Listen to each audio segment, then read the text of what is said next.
is absent. Ms. Kalinowski? Here. Mr. Bush? Here. Vice President Darrow? Here. President McClelland? Here. Please stand for the pledge. I pledge allegiance to the flag of the United States of America and to the republic for which it stands, one nation, under God, indivisible, with liberty and justice for all.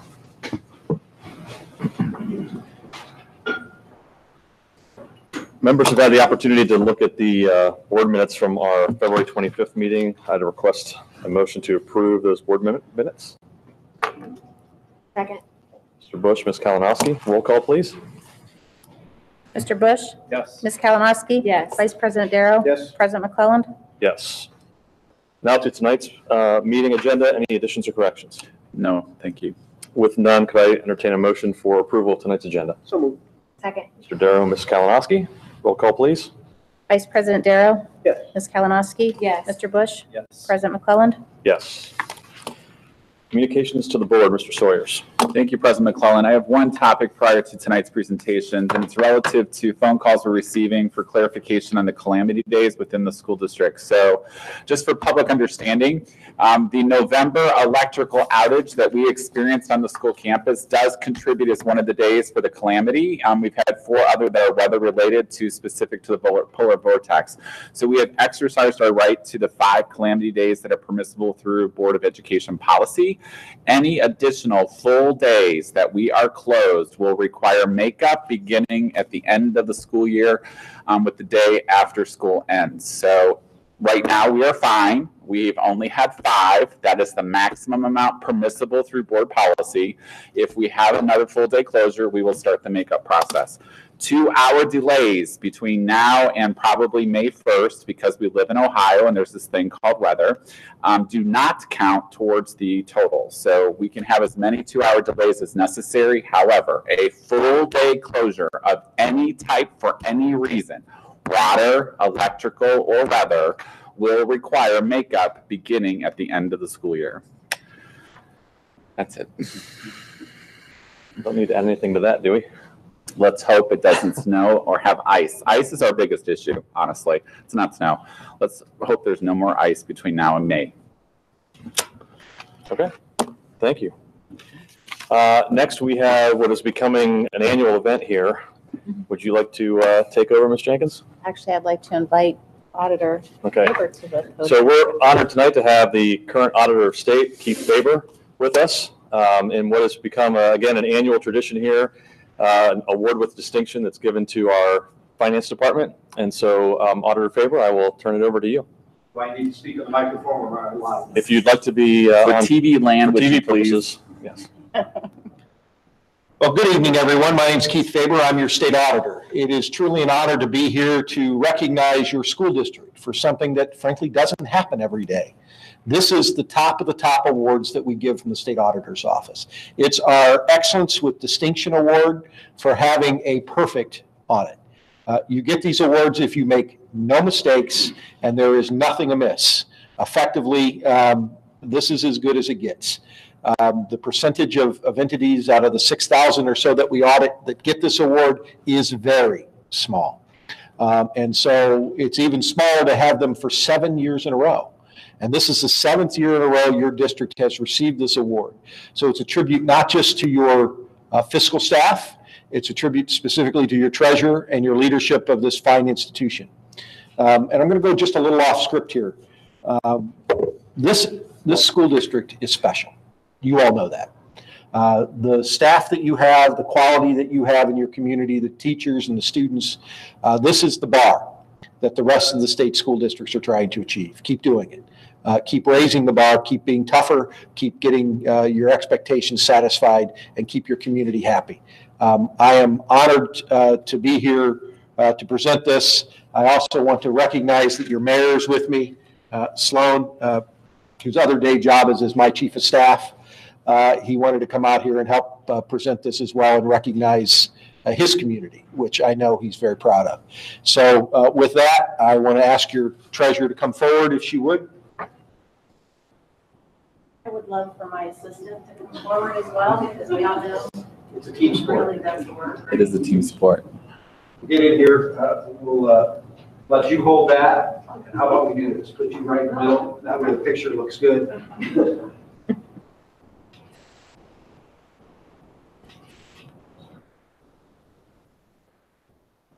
Well, congratulations.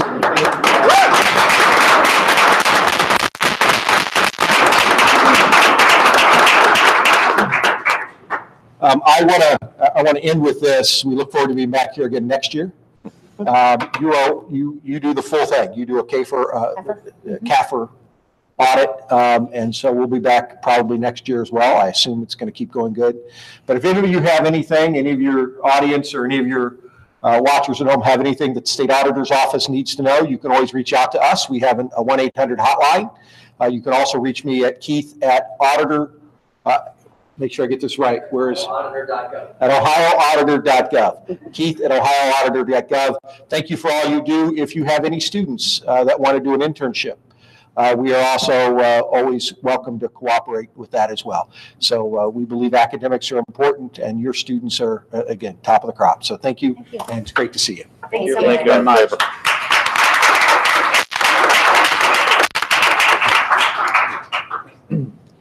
Next, we have an update from PLE. Good evening. My name is Joe Lambert, and on behalf of PLE, I'd like to thank you all for giving us time to share our staff highlights. Sandy Reed just completed her certification as a National Geographic educator. This past summer, Nat Geo selected one teacher per state to attend the National Geographic Inquiry Institute for a week in the Grand Tetons. She was honored to be chosen, and this is where she started her certification process. Now she is serving on the National Geographic Ohio Advisory Council, where she will work with other educators and members of the Ohio Department of Education to help decide how National Geographic can create and share resources designed to support teachers and students in Ohio. Also, staff are working hard to prepare students for the NWEA MAP spring assessments and Ohio State testing that will be completed in April. This concludes our staff highlights of February 2019. Very much. Which, by the way, I guess since the teachers are here, I know that because of some of the weather delays that we had last week, there were some testing dates that were changed or delayed. Is that all happening this week or? No, the ACT in particular was delayed because it's a national assessment, so it's rescheduled for March 12th. Okay. So the juniors will now take it on March 12th, but it's all of the juniors at New Albany High School. Okay. That was the big one. Big day. Yeah. Very good. Thank you. Now to discussion items tonight. Any board liaison reports? Okay. With none, then next is our technology update. Mr. Sawyers. Thank you, President McClellan, Board of Education members. This evening, I've asked Mr. Voss, the Director of Technology, Mr. Emery, Director of Elementary Education, and Katie Nowak, the intermediate school principal, to present a one-to-one initiative update specifically for technology at the intermediate school based upon the implementation of the one-to-one initiative in the school district, and talk about progress to date, celebrations, and lessons learned. They will also walk you through, we just completed a mid-year parent opportunity for survey to find out from a parent's perspective, in addition to the information that Katie will share from a teacher and student perspective, progress to date with the implementation within the school district. So Mr. Voss is going to begin this evening, followed by, I believe, Mrs. Nowak, and then Mr. Emery. Mr. Voss will conclude, and then we'll have an opportunity for questions if you so choose. Mr. Voss. Thank you, Mr. Sawyers. Good evening, President McClellan, members of the board. Like Mr. Sawyers said, Mrs. Nowak, Mr. Emery, and I are going to give you just an update on the progress that we've made so far this year and any adjustments that we're looking for the future. So I want to start with just talking briefly about how we got here. So this is my fourth year in the district. So my first year here, what we did was we put together a technology committee. And as part of this committee, what we wanted to do was create what we call a roadmap, a technology roadmap.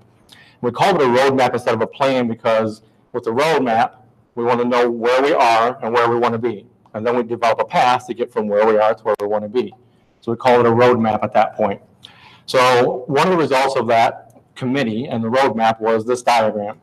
So what we came to the conclusion with as the committee was that before we start to look at what we do in the classrooms, before we start looking at what's going on with students and teachers, we first have to look at the infrastructure.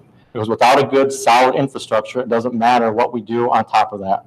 So that's why we developed this graphic to kind of always guide us into where we're going. That starting with a good foundation and then build our way up to devices, software, integration, with always the focus of students being first with that. So the last couple of years, we've done a lot of improvements in the infrastructure. As you know, you vote every so often on $100,000 for a Wi-Fi update in this building, that building, security camera updates. We've updated our virtual servers. We've made improvements in the network. We've increased our bandwidth. We've done a lot of improvements in the infrastructure. There was a lot of road between where we were and where we wanted to be infrastructure-wise, and we've traveled that road the last few years, and now we're in a good, solid position. So toward the beginning or mid part of last year, once we were comfortable with the infrastructure that we put in place, then we started to look at the devices. So prior to that, we were always updating devices, but just kind of on a routine basis. We're just going to update, add a few more devices. But now that we have a solid infrastructure in place, we wanted to really start to look proactively at where we wanted to be device-wise in the district. So some of the things that came out in our analysis at the time, and even prior to that, were the needs of the staff in the classrooms. We updated the high school and middle school laptops the first couple of years I was here.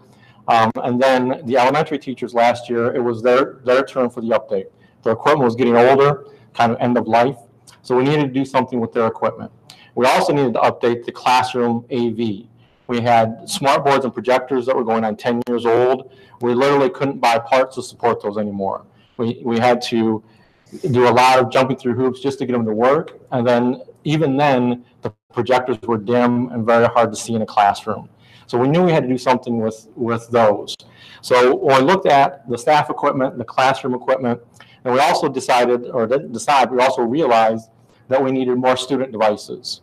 We had enough devices to kind of get us through the daily grind of school, but we didn't have enough to really move forward. And when we had testing, pretty much all the devices in any given building that testing was going on were used for testing, which meant there weren't any devices for all the other classes for instruction. So we needed more devices. We needed to replace devices that were legacy. We needed to add more devices.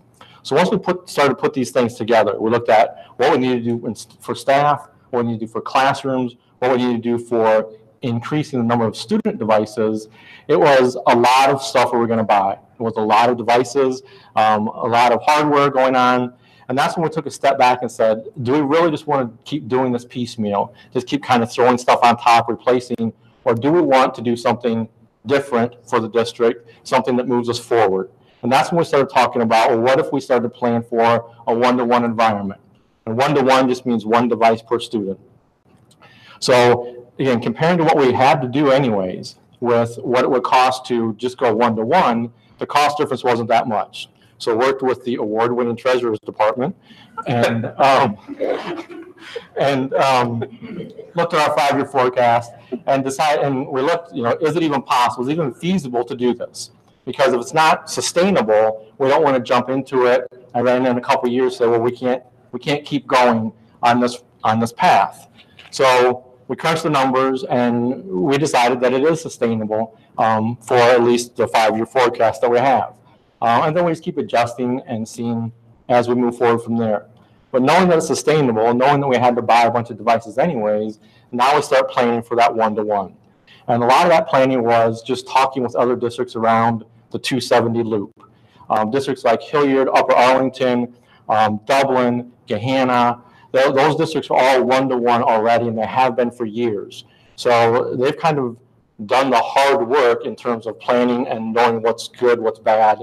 So I talked with a lot of the directors, went to their districts, looked at what they're doing.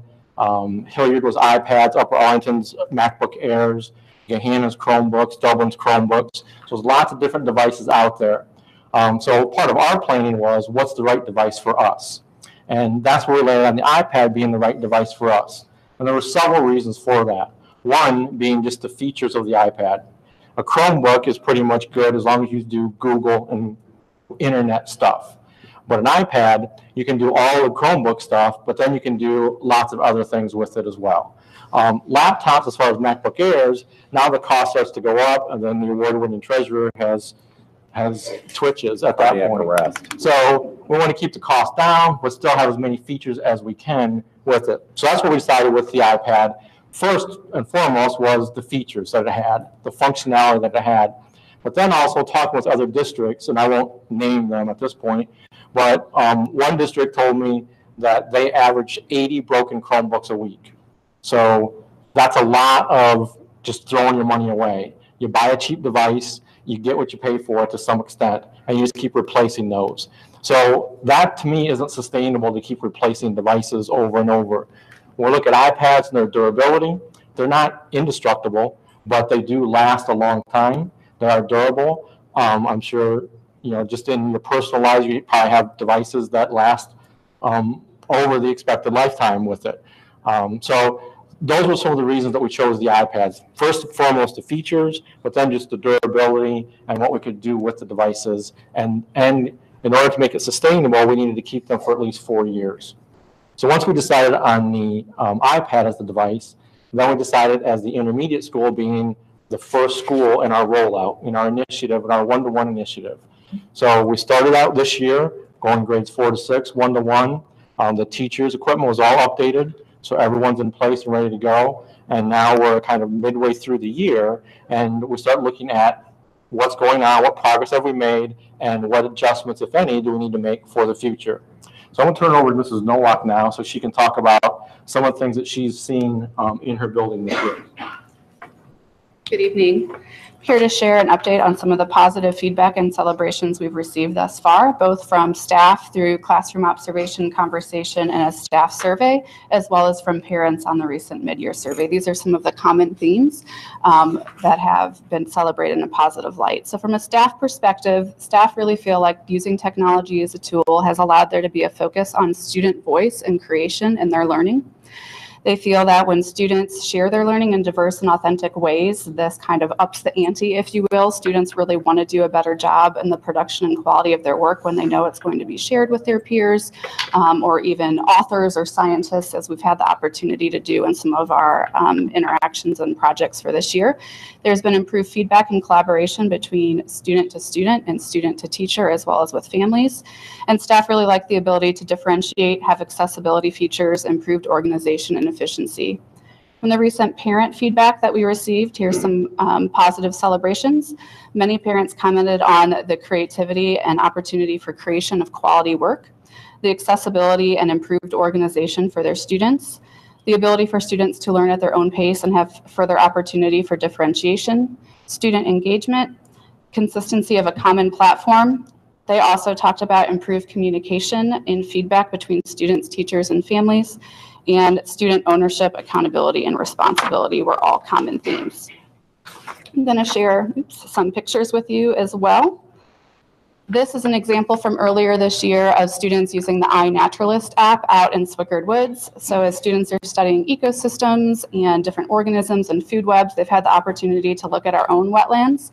Students identify different plants and animals and then have the opportunity to communicate and collaborate with naturalists and scientists in the field. Scientists either confirm their identification or provide feedback on what they've discovered. So students get really, really excited to receive that feedback from a practicing scientist in the field. Just one example there. This is an example, it's a little hard to see, but of students using an app called Padlet. Padlet allows a teacher to put a whole bunch of resources right in one place. So on this particular Padlet, they had various articles, videos, carefully selected websites on a particular topic. Students can use those to document their research, which you see in that notebook, but they can also write comments and collaborate with one another on their findings and communicate. The teacher can also provide feedback to them. This is an example of how the iPad has been used in art class. This is from Mrs. Harrington's 5th grade art class using an app called Procreate. You see in the background the students' silhouettes that were captured and then put on the multimedia artwork. This is an example in science class, 4th grade, Mrs. Anderson, using augmented reality, where students are using an app to actually manipulate part of the earth, layers of the earth, and look at the plate tectonics. They have a cube that then appears as this item through their iPad, and they can manipulate those plates, see what happens, learn about the different layers.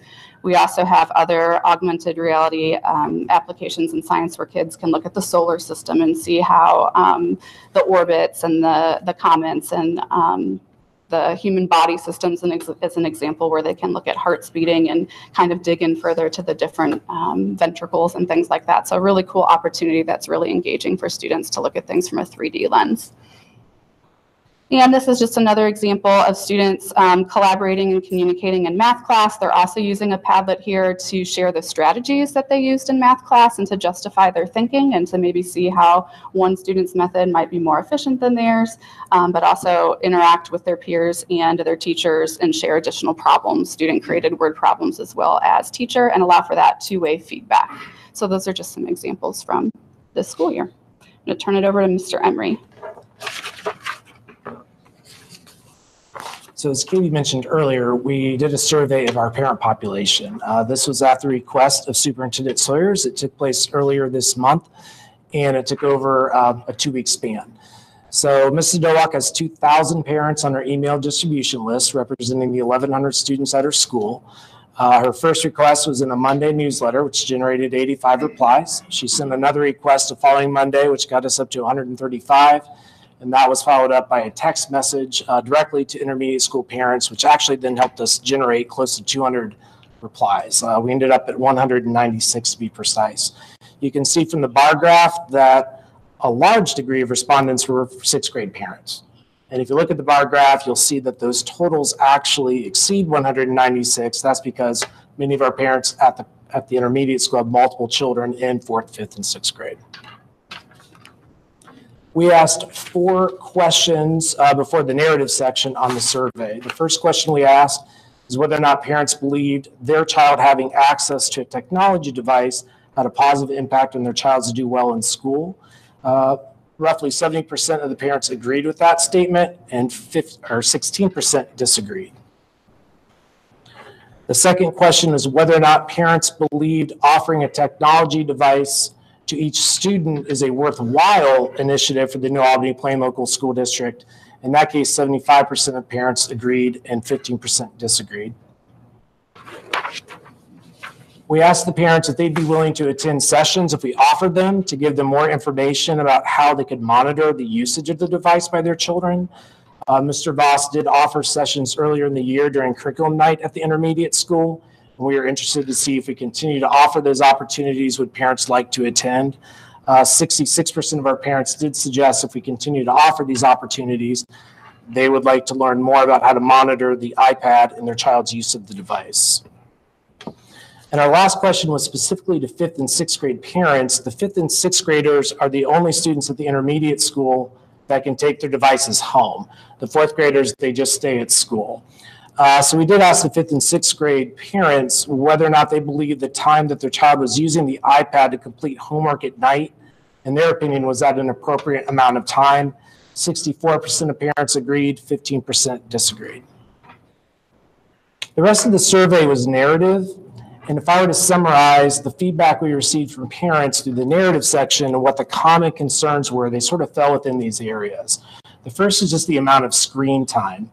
And when we really looked at those comments from parents about screen time, it fell in 2 different categories. One is from a learning perspective, a concern that screen time might be lessening the role of the teacher at the intermediate school, or that the amount of screen time could be lessening the amount of time for children to develop relationships with each other if they were engaged in isolation on the device. The second area in which screen time was a concern was more from a medical point of view, such as concerns with blue light on children's ability to sleep at night, eye strain, headaches, and so forth. The second most common concern we heard from parents had to do with safety on the internet. YouTube was the app that was probably mentioned most often of concern to parents, and they really wanted to know what sort of efforts could they make, and we make as a school district, to make sure their children were safe online in terms of accessing content that they felt were inappropriate for their children. The third concern we heard was about non-educational uses for the machines. There's a concern from parents that with the devices that they could become a distraction at school if children are accessing non-school related content on the devices, or at home that parents are having some frustration whether or not their children were using the devices for its intended purpose, which was to complete homework. Were they surfing the internet or doing other things that were not an appropriate use for why we started this initiative? The next concern had to do with student homework completion and submission. So there was some concern from parents about the whole process of completing work on a screen as opposed to a piece of paper. This came mostly in regard to math courses. We've made an effort this year to see whether or not we can digitize a lot of the math work that we assign to children in 4th and 5th grade to complete their work at home. Some parents really sort of lament the lack of paper that they were used to in previous years for math assignments. Another issue that came up in this regard was the lack of a stylus. One thing we didn't provide to children this year was a common stylus to use. And that was something parents wanted to know if we could reconsider if we were going to be requiring students to do work on the iPad in the future. And even though this last concern didn't come from a large number of parents, we felt that the parents did raise the concern of data privacy, made compelling enough points that it really warranted further research into that area. So what are our action steps? Well, in regard to screen time, and I really do believe Principal Nowak has been engaged in this dialogue with her staff throughout the year, but is to continuously discuss with staff what is that appropriate balance between screen-based and non-screen-based activities. Like, what's that point where we feel like we can find where we have found a place that students are having a good, healthy mix of experiences during their school day. When it comes to homework, we believe that we need to improve our communication about math options. We did tell parents at curriculum night earlier this year that we had print-based textbooks available for the College Prep Math program, but we probably haven't done enough follow-up in that regard. So even though every student does have an online textbook for the CPM Math program, we do have paper-based options we can send home for parents that find that the online textbook is a distraction.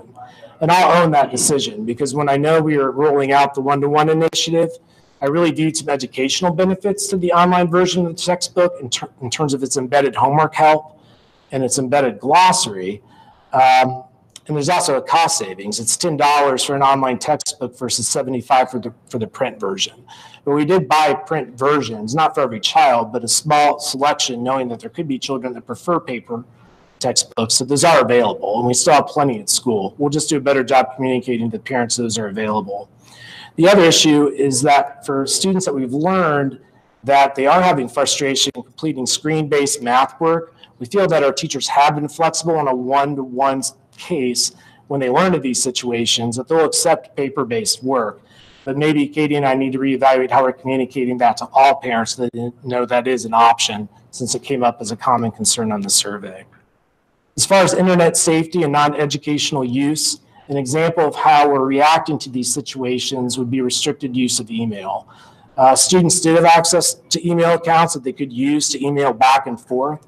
I think as we became aware that this privilege was being used inappropriately and was becoming a distraction to daily learning at school, and maybe even creating distractions outside of school, we met as a team, we discussed the pros and cons of next steps, and we ended up turning off the ability for students to email each other. Students can still email their teachers for support, but the way Mr. Voss has the system set up is he can tell the difference between a student account and a teacher account, and any student trying to email another intermediate student, that message will never go through.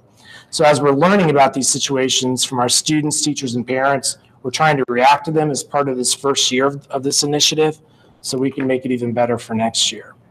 When it comes to homework, we believe the exploration of a common platform for homework and parent communication is worth exploring. We have a variety of options. We think we have one that might work really well. But that's something we want to solidify this spring so we can have a really in-depth rollout next year. And Mike has some additional action steps he'll share with you at this time. So related to not just some of the concerns that were brought forward in the parent survey, but just routine annual things that we always do in the IT department, just to make sure that we're doing our best practices, doing the best we can in the department. So some of those things revolve around cybersecurity. You know, the world is constantly changing with cybersecurity becoming more and more critical in both businesses and school districts. So we're looking at a couple different frameworks to help guide us in the way we set things up from now moving forward. The first one I listed there is the National Institute for Standards and Technology Framework. So this is a kind of a business standard best practice. It's used a lot, the framework is used a lot in higher ed, a lot of universities use it. Not a lot of K-12 districts use it yet. But these standards will help us both look at our physical security of our servers, of our network, but also the security of any data that we host, from fiscal data to HR data to student data, where it's hosted, and how that data is being protected at this time. So by going through the framework, by going through the process, we can at least evaluate where we're good, where we're bad, where we need to improve with that. We did do a similar assessment last year in December of 2017. It's just time to continually to do that to make sure we're not missing anything as time goes on. The other framework I listed there is called a trusted learning environment. So this is more education-based type of framework. And what this does is it gives us an outline, a path to assess how student data is being protected in hosted services. So by going through this process, and we have third parties that will come in and consult with us on these things, by bringing those third parties in for both the NIST and the Trusted Learning Environment frameworks, then we can identify any gaps, any problems that arise, but also then see where we are doing what we're supposed to be doing and move forward with that. And then the last thing I listed there is the Student Data Privacy Consortium. So this is a consortium that's actually run by a New Albany resident, Larry Fruth, is involved with this organization. And what their organization has are tools that will help districts achieve the NIST standards and the TLE, the Trusted Learning Environment standards. So the first two are frameworks that we follow through procedures. We'll look at policies, changes like that. And then the last one actually gives us a tool set to accomplish what we need to accomplish based on the recommendations that come forward in the two audits that we'll do. The other thing that I listed there, the next thing, bullet point, is a new web filter. Our current web filter, we're on our last year of the contract with it. So it's been a 3-year contract. So for the last year, we've been assessing new web filters. We want to see what's out there, what's better than what we have, what we can do differently.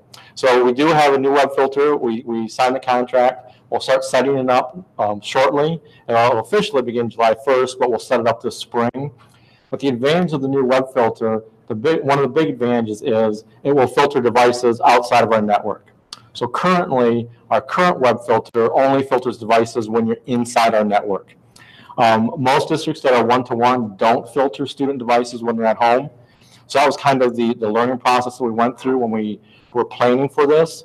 And that was the decision that we made, was not to filter devices when they're at home, to just kind of rely on the device settings and then what parents have put in place. And that was part of the iPad loan agreement that parents signed, that they would monitor that use at home. But it's come just with things that we've learned over this half a year here, that filtering at home, I think, would be a big advantage for our parents to set that up. But the new web filter has a couple other features in it that make it very attractive for our use. One is it will decrypt traffic. And what that means is more and more when you're on the internet, your traffic is encrypted. That means it's private. That means someone looking at the network can't see what you're doing, and it keeps it private. It's for your protection. The problem with schools, though, and web filters, if the traffic's encrypted, the web filter can't read it. So things can get through because it's encrypted. And so two things that get through the filter are Google searches and YouTube searches. So I'm just talking about the search. Actually, the result will get filtered, but the search is encrypted and will get through the filter. So the new web filter will decrypt traffic, so that means we can see what kids are searching for. And one of the other advantages of the filter is it actually has red flags that will go up and give us alerts, so that if students are searching for how to commit suicide or for self-harm, those notifications will come to the district and will be alerted that this student or that student is searching for these types of things. So that just goes to the overall safety of our students. And again, that'll work both in the district and at home when they're offsite, or anywhere when they're offsite outside the district. The new web filter will also has the ability to give parents a weekly summary of what their child is doing online. So again, just based on the feedback that we received, just based on what we've observed with our students in the district, this new web filter that we're going to put in place, we really like the feature set that it has, and we're anxious to get it set up. Next bullet point, the Zulu Desk Parent app. This was something that we intended to roll out at the beginning of the year. And what this app does, it allows parents to have a little bit of control at home on the student devices. Unfortunately, when we rolled out the beginning of the year, the app had a bug in it and it just didn't work. We've been working with the company since day one to try to get this bug resolved. And just last week, they did release an update to the app, and now it's resolved. So now over the next couple of weeks, we'll start to get that set up for parents. It's set up, and we'll get the instructions for parents and how to use it and the different features in it. So again, it's unfortunate that it wasn't ready day one like we intended, but it was better to wait and give parents a fully vetted functional product than something that didn't work with it. And something that Mr. Emery alluded to, a consistent learning management system, or LMS, just to make it consistent for the way that teachers and students interact digitally with each other so that they're not going and looking for things all over the place. And then just always ongoing professional development for staff, best practices in using devices, and integrating it into their classrooms. So those are kind of the action steps that we're already doing and will do in the near future. So we'll end with just the future of technology in the district. So one of the first things we do is address the middle school and high school needs. So their classroom AV needs to be updated like the elementary schools. We already did the middle school over winter break. High school will be done over summer. We'll replace all projectors with the 7-inch TVs and the Apple TVs. The middle school teachers already have their iPad Pros. The high school teachers were in the process of that. We're rolling it out now. About 40 of them have it. And over the next couple of days, we'll get to the rest of the staff with their iPad Pros. Which I was important, one of the things we learned from the intermediate school and the other elementary schools was to get the iPad Pros in the teachers' hands as soon as possible so we can spend this spring and summer giving them as much professional development as we can before the new school year starts. Also next year, middle school students will all have an iPad. The current 6th graders will take theirs to 7th grade, and then we will give 8th graders an iPad next year to use for 1 year while they're at middle school. So the middle school will be completely one-to-one next year. And then we'll start high school with freshmen. The freshmen will have iPad Pros starting next year. And then each subsequent year in the high school, the incoming freshmen always get the new iPad Pro. 3rd grade classrooms will have carts of iPads. So it'll be like the 4th grade classrooms are, where they stay in school in the cart. But all 3rd grade classrooms will be outfitted next year. And then again, we'll continue with professional development from Apple. We purchased 34 days of professional development from Apple to work with middle school and high school teachers mainly.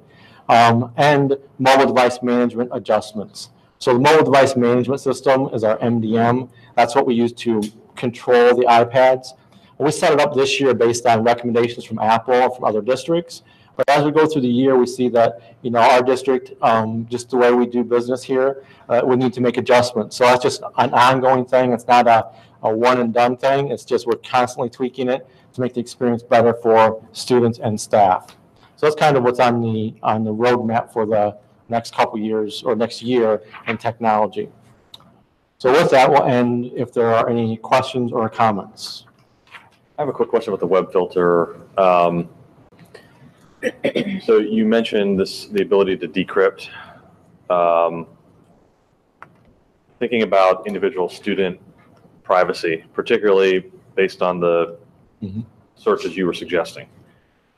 How do we make sure that the information is, that people are alerted to potential dangerous situations, but that we're still making sure that the students themselves that information is not getting out? Yeah, so the web filter we chose is called Relay. It's by company Lightspeed. Lightspeed's our current web filter. It's an in-house hardware box that all traffic goes through. Relay is a cloud system. And the difference with the decrypting of traffic is with a lot of web filters, when it's hosted like Relay is, the decryption happens in the cloud. But with Relay, it's actually on the device that decryption happens. One, it makes it quicker, but two, it makes it private because it's not, that data is not decrypted out there in the cloud, it's decrypted on the device. So basically the device unwraps it, reads it, wraps it back up, and it's all done locally on the device. So there is no decrypted data stored anywhere that's accessible like that. So that was a big advantage of it. And as far as the alerts go, that's something we'll have to decide as an admin team as to how we set the alerts up. More than likely, it'll go to a group, and there'll be several people in the group. It could be principals, counselors, teachers, however, we'll have to figure that out, who we want in the group, but it will go to that group. And the alert won't have specifics in it. It'll just have some general things, and then the group will log in to get the specifics of the red flag with it. But those are things, those are features that are in it, and they always have to explore the best way to set those up. And just like anything else, we'll do our best to set it up the way we think it should go, and then we just adjust as things happen. Kind of to piggyback on John's question. So just as a parent in the district and thinking through, you know, I have a little boy in middle school. I guess I would want him to know too that any search would, you know, send a red flag if he was goofing around with his friends and doing something inappropriate. Like, you know, I would want the kids to know there's a certain level of monitoring going on too. Right. And as a parent, I would want to know that there's monitoring. And I think I would sit down with my kids and talk to them about responsible use of a computer at school and at home, of course. But I would want students to know that they're being monitored and, you know, what the potential consequences might be for inappropriate internet activity. Yes, I think it comes down to the education part of it, the digital citizenship training that we have, that we need to make sure that those things are addressed with both students and parents and teachers, because teachers will be decrypted too. So shopping may not be as widespread in the future. So, and I know Duty free lunch, Mike. Duty free lunch. So, but the other thing, just to your point there, parents do have the ability, or we will have the ability to send parents a weekly report. So that way you can have those conversations with your son or daughter and say, I'm looking at your internet search, I'm looking at the website you're going to. You spend a lot of time on these football websites and not a whole lot of time in Schoology. Those types of conversations that can happen now to have the data. The one concern with the red flag alerts are all the false positives, is because they could be doing legitimate school projects on something that would throw up a red flag. And that's where it's one of those things that we won't really know until we know. We'll have to set it up and we'll look at and that's why it's good to have the human interaction there where the alert goes to a group of humans, a group of people, and then they can look at it and say, okay, this seems legitimate, this seems out of line, but that's just going to be a learning curve for us to do those things.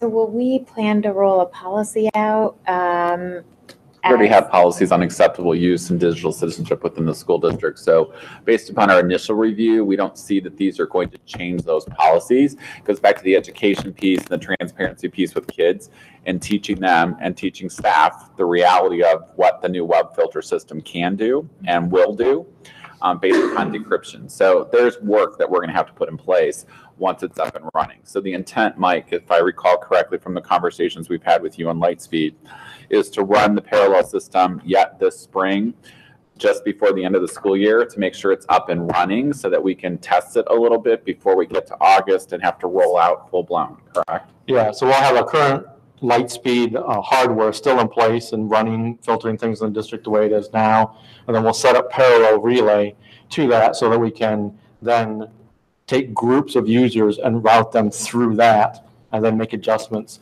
It's hard to set up in the summer when nobody's here because we don't know what's going to work and not work. So that's why we try, even when we did the current Lightspeed, we did the same thing. We set it up in the spring configured it, tweaked it, and then it was ready for the fall.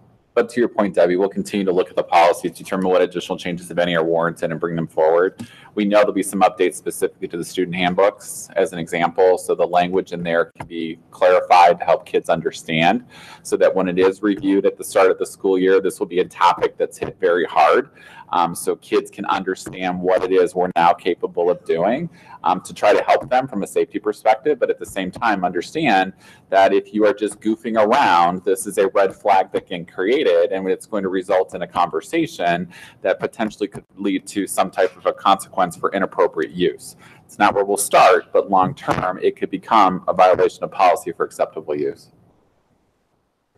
But we have to educate people. We understand that. Other questions? There's some concern about screen time and screen color. I know on my iPad, I have control over both.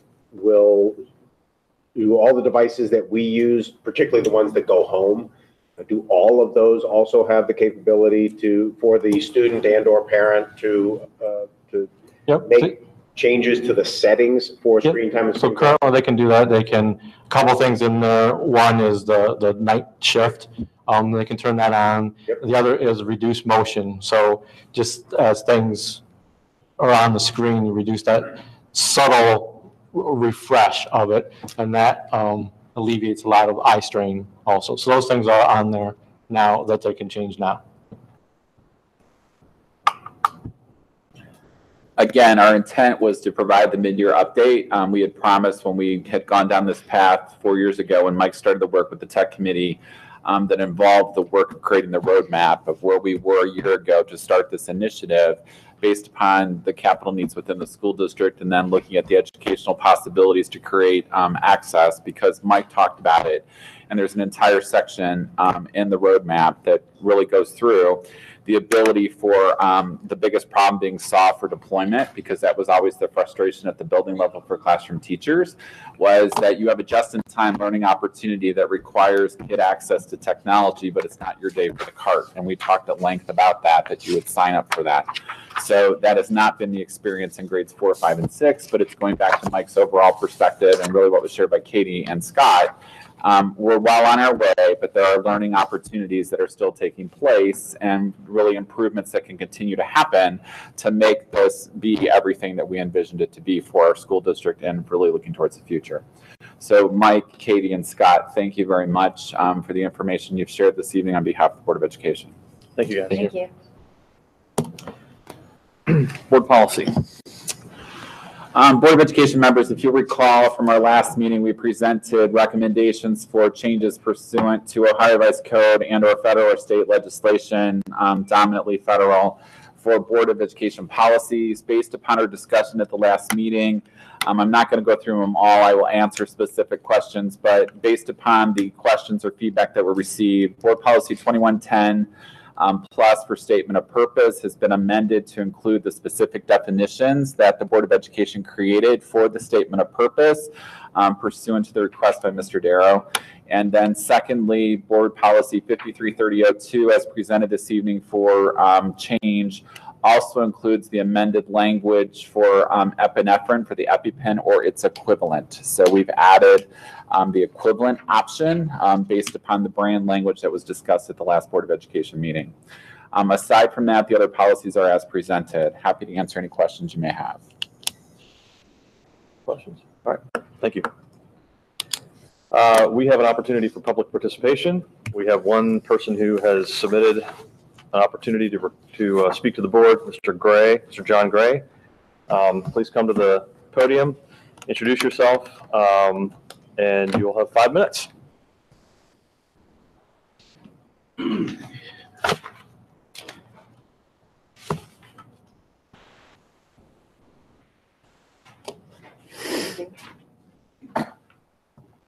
Thank you. Sir.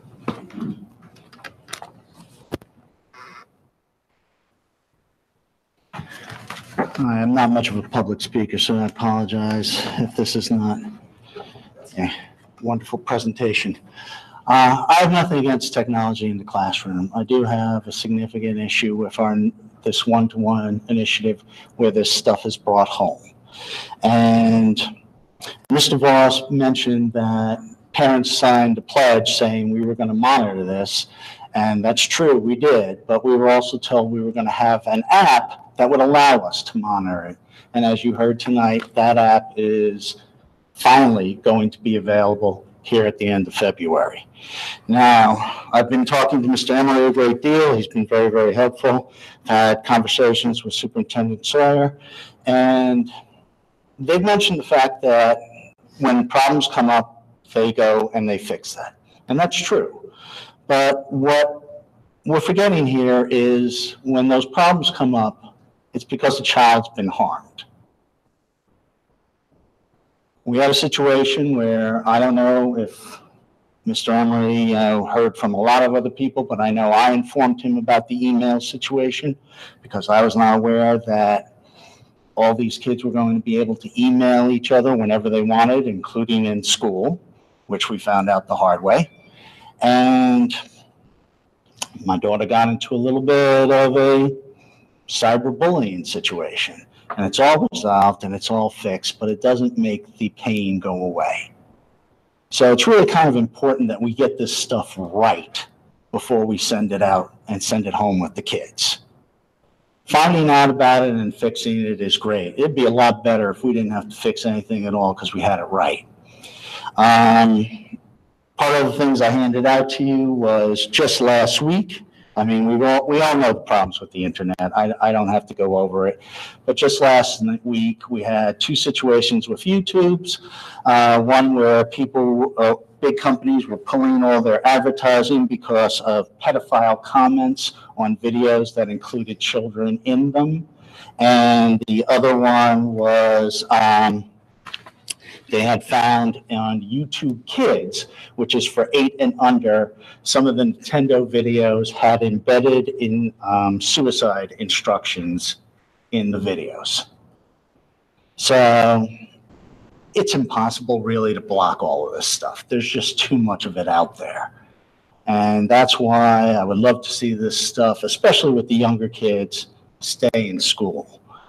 Now, the presentation that was given to the board about the one-to-one technology was basically anecdotal. There were 4 teachers' comments on it, and the last page of it referenced the fact that the research was provided by Apple and Project Red. I don't think it's appropriate that you use the vendor as a research source. Apple itself, part of the handout I gave to you guys, basically says that the data in this document was self-reported by the institution. Apple was not involved in gathering or analysis of the data reported, nor has any knowledge of the methodology used, which shows that Apple has good lawyers because they know that the stuff that's in there doesn't necessarily, is not necessarily correct because we don't know how they got to it. It's all self-reported. And many of these schools that were in there, I just included the first 3 schools for you all because they, the first 3 that were in America, there was a school that was in fact in another country, but I figured since the standards were different, I only included the American schools. You have 1 minute remaining. Okay, thank you. So I felt that the presentation was inappropriate, and like I said, we were given a promise that we were going to be able to monitor it, and we were never given the tools to do that.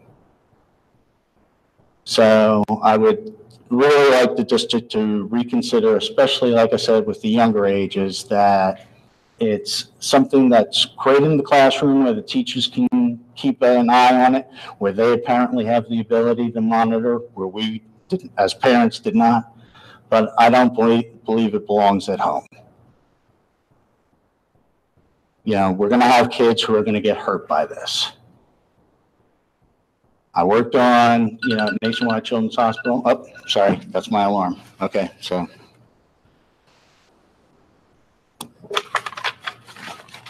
Thank you, Mr. Gray. Thank you. If any of you have any questions about the handout, I'll be happy to. Thank Thank you. you.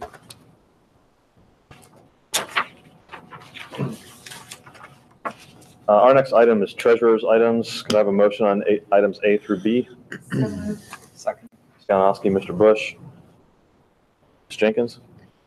The first item is monthly financials. There are two areas I'd like to just point out. Income tax sharing was received. This is a January financial. It was received in February, so it's a timing issue there. And all other revenue, I guess I only have one thing, is materially unchanged from December. In the expenditure side, personal services, you see that we are beginning to realize the additional reductions as part of our CIP goals. So we're going to continue to monitor that and watch that throughout the remaining fiscal year. Benefits continues to be under budget. We're $349,000 under budget to date. And it looks like we will continue to trend that direction. Purchase services and then materials and supplies. So purchase services is under budget by about $395,000. And you can see materials and supplies is over by $245,000 for the fiscal year. And that is primarily folks using money that they had originally budgeted in purchase services, moved it to materials and supplies. So they're just doing budget transfers. Then I do believe that we will start to see some increased utility bills based on the colder weather. So I think we're going to see that purchase service line get back closer to the budget. And then in other expenses, we are under that by $239,000 for the fiscal year and believe that to be timing as auditor treasurer fees for collecting the taxes will be in this month and then the next month. And then the other item we have on the agenda is appropriation modifications, and you can see the two listed. They are both based on additional fundraisers that were not anticipated or not budgeted for at the beginning of the year. So they will have revenue to offset the expenditure. Questions? Could I have a roll call, please? Oh, sorry. No, please. So moving money from purchase services to supplies, does that require some sort of approval? From my office, but it's within the fund, so the buildings and departments can submit a budget transfer request and let us know why they want to move those monies. But that budget transfer request is required. You can say no. Yes. Okay. You ever say no? Yeah. Okay. Yes. Do I? And they're also happy about it. I wish you would have had the camera. That would have been great. Never seen so many. Yeah. Remember, Mr. Boss says she's the exceptional finance department. Award-winning. There's a reason. That's exactly how this award happens. Just say no. Any Roll other call, questions? please. Any other questions? Okay. Roll Ms. call. Kalinowski? Yes. Mr. Bush? Yes. Vice President Darrow? Yes. President McClelland? Yes. Now to superintendent's items. Could I have a motion for A through D, please? So moved. Kalinowski, Mr. Darrow, Mr. Sawyers. Thank you. Board of Education members, for letter A this evening for personnel, there's standard employee action items. There's a couple that I will highlight, however, because we're entering the spring season. There's the first retirement for teachers of this current school year for Valerie Bevelheimer that we will accept this evening. She's retiring at the end of the school year as the gifted education coordinator at the secondary level for middle school, high school. And then in addition to that, resignations will start to occur based upon life circumstances and changes for families. The first that appears is Mr. Chaddock, who currently serves as campus security. He has an opportunity to take a security position in a higher education facility outside the state of Ohio, and he and his family will be relocating. So he is giving us the due diligence of notification to let us start the process necessary to find the replacement, because that is a hard to fill position for the school district. Additionally, pursuant to the negotiated agreement with the Plain Local Education Association, there's an opportunity for degree change that appears for Board of Education for graduate credit. So the teacher salaries that are being recommended for advancement are based upon completion of the specific graduate level coursework in accordance with the plea agreement. Letter B this evening for general business items. You're going to see, and tonight is the first for that, for the city of New Albany, we received the quitclaim deeds that are necessary for the relocation of the above ground to underground utilities that will happen as part of the Rose Run corridor project on Dublin Granville Road. So tonight you see the first of the two quick claim deeds. At the next board meeting, you will see easements that will be approved on behalf of the school district with AEP to allow access also for the bearing of the electrical lines. So we're going back and forth. The city's completed their portion. The school district's working with AEP to fulfill our obligations for our side of the property, and the easements will appear next month on the agenda for continued approval. In addition to that, we are fortunate that there's funding that's been received from the feds related to IDEA-B to allow Mrs. Honaker to secure additional bus for students with special needs based upon the funding requirements specifically within the federal provision for the funds themselves. Letter C this evening are the board policies that I spoke about earlier, and letter D this evening are the approvals for donations for those that remain kind and generous to our school district. The largest donation that's being accepted this evening is actually a donation from a company for whiteboards that were donated to the robotics team for use throughout the school campus. So we will be working with building administrators to determine what additional locations they would like to select for the placement of the whiteboards that have been received free of charge. Great. Any questions? Okay. Roll call, please. Ms. Kalinowski? Yes. Vice President Darrow? Yes. Mr. Bush? Yes. President McClelland? Yes. We do have another opportunity for public participation. Okay. No one else has submitted. So with that, I will entertain a motion to adjourn. So moved. Second. Mr. Darrow, Mr. Bush. Have a roll call, please. Vice President Darrow? Yes. Mr. Bush? Yes. Ms. Kalinowski? Yes, President McClellan. Yes. We are adjourned. Our next meeting is Monday, March 11th. Thank you.